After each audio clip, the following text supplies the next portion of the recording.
In 1895, the International Geographic Society came to the conclusion that Antarctica should be explored. World maps were incomplete and inconsistent.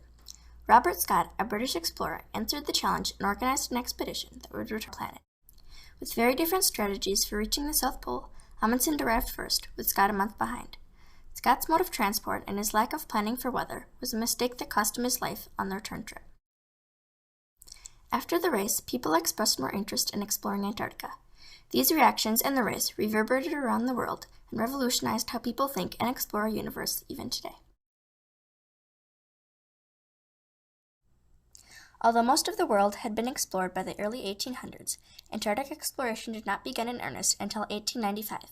At this time, the International Geographic Society caused a shakeup by officially stating that Antarctica should be explored.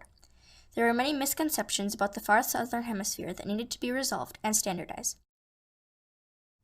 The time period would later be called the heroic age of Antarctic exploration. Prepared for a 7-year trip, Amundsen decided to race Robert Scott to the South Pole.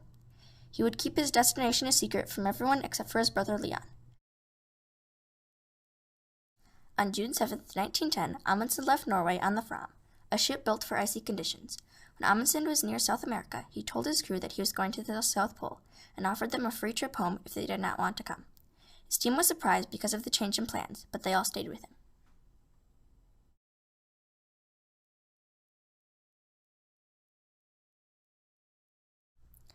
Robert Scott arrived at the Bay of Whales on January 4, 1911. 10 days later, Roald Amundsen arrived at the opposite side of the Bay of Whales on the Ross Ice Shelf. Amundsen's base was 60 miles closer to the South Pole than Scott's base. Both teams took several weeks to build their hut and unload all of their supplies.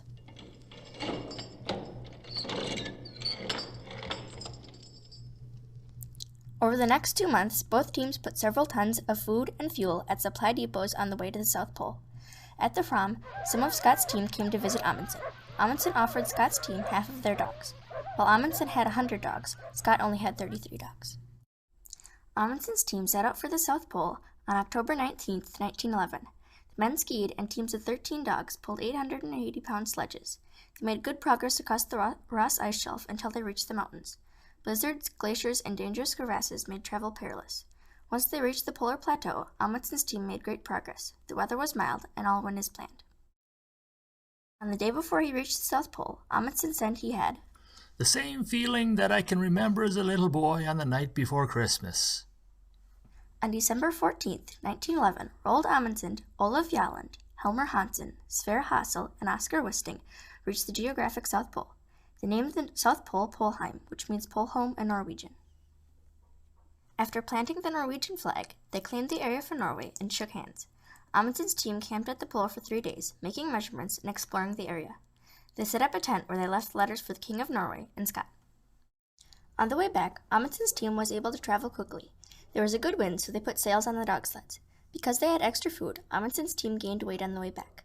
On January 25, 1912, Amundsen's team returned to the base camp after 99 days and 1,864 miles.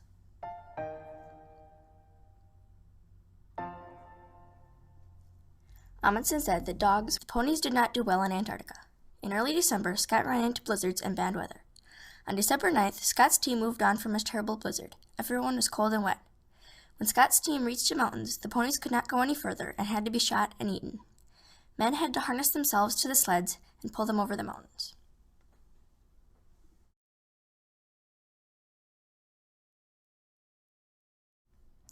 Scott and his team arrived at the South Pole on January 17, 1912.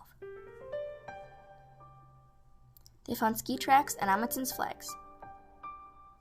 Disappointed, they took photos, measurements, and then headed back. Scott's death showed the consequences of exploration, but if we are to learn new things, we must explore and discover.